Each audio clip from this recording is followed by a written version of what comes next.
కొన్ని ఇంత ముందు గిట కాంగ్రెస్ ప్రభుత్వము హైదరాబాద్లోని 767 జీవో తీసుకొచ్చి గిట కొన్ని సొసైటీలను తీసేయడం జరిగింది.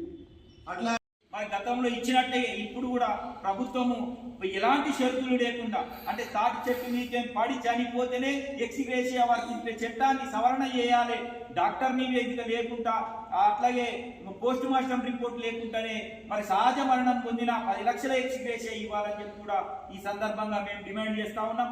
ఇట్లా అనేక అంశాలు సుమారు 16 డిమాండ్లు మేము ప్రభుత్వానికి ఇప్పటికే ఇవ్వడం జరిగింది. వీటి మీద ప్రభుత్వం చర్చించి ఆలోచించి నిర్ణయిస్తామని కూడా చెప్పడం జరిగింది.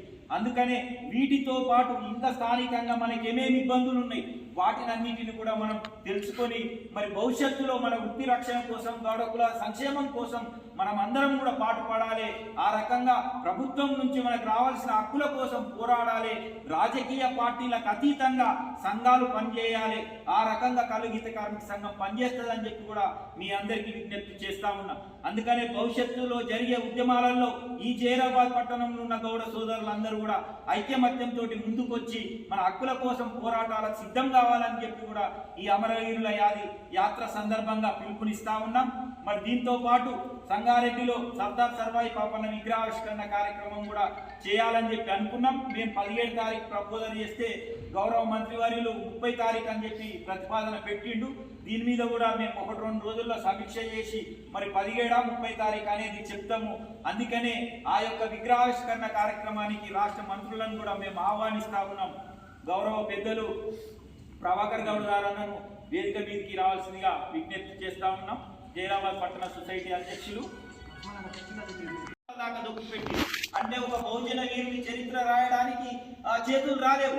ఎందుకంటే ఈ బహుజన వీరుని చరిత్ర రాస్తే అగ్రవర్ణాల ఆధిపత్యం పోతుందనే ఉద్దేశంతో ఈయన చరిత్రను మొత్తం తిరగ రాయకుండా చేసిండు. అందుకని ఆయన స్ఫూర్తిని ఇటు కాటమయ్య స్ఫూర్తి అటు సర్వాయి పాపన్న స్ఫూర్తి వృత్తిని రక్షించుకోవాలి, రాజ్యాధికారం రావాలనే ఒక స్ఫూర్తితోటి ఈ యొక్క చైతన్య యాత్రలు నిర్వహిస్తూ ఉన్నాం. మరి దీంతో పాటు మనం వృత్తి ఒకటే కాదు, మరి మనం రాజ్యాధికారం కూడా రావాలి.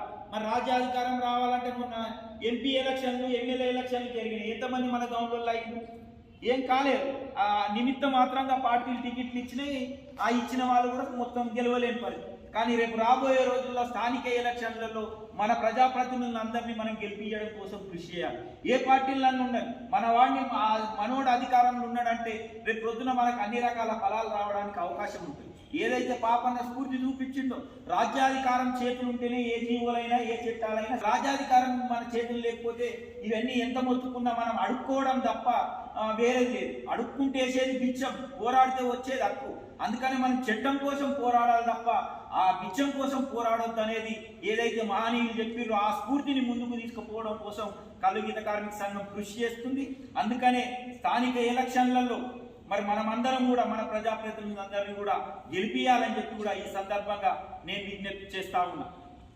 దాంతోపాటు మరి ప్రభుత్వము ఏదైతే నీరా ప్రాజెక్టు, ఎందుకంటే మనం ఈ స్థానిక ఎలక్షన్లో ప్రజాప్రతినిధులు ఎందుకు అంటున్నామంటే గతంలో మనకు ఎక్సైజ్ శాఖకు ఒక మంత్రి మన గౌడ బిడ్డ ఉండడంతో కొంత మనకు రక్షణ ఏర్పడ్డది. మరి అదే ఈసారి ఆ మంత్రి పదవి ఇంకో శాఖకు ఇంకో కులస్తులకు ఇవ్వడం వల్ల ఈరోజు మన వృత్తికి ఏం జరుగుతుందో తెలియలేని పరిస్థితి. వాళ్ళు ఉదయం ఏం మాట్లాడుతున్నారో సాయంత్రం ఏం మాట్లాడుతుందో తెలియదు. ఇదే నీరా ప్రాజెక్టు కావాలి, గౌడల ఓన్లు గౌడులై ఉంటేనే ఈ చట్టం వర్తింపజేయాలని చెప్పి జీవో తీసుకొచ్చి నీరా ప్రాజెక్టును ప్రారంభిస్తే మరి దాని ప్రభుత్వం టెండర్లు వేస్తే సంక్షేమం గురించి పట్టుకోలేదు. మేము గౌండ్ల కోసం సంక్షేమం కోసం అనేక అభివృద్ధి చేస్తామని చెప్పి కాంగ్రెస్ మేనిఫెస్టో ప్రకటించింది. కానీ ఈరోజు మరి గత ప్రభుత్వ అడుగుజాడల్లోనే ఈ ప్రభుత్వం కూడా నడవడం కోసం, మన సంక్షేమాన్ని విస్మరించడం కోసం ఈ ప్రభుత్వం పూనుకున్నది. అందుకే 6వ తారీఖు నాడు మళ్ళా నీరా ప్రాజెక్టుకు సంబంధించిన టెండర్ల వేలమని చెప్పి ప్రకటన ఇచ్చింది. అందుకే దుర్మార్గం.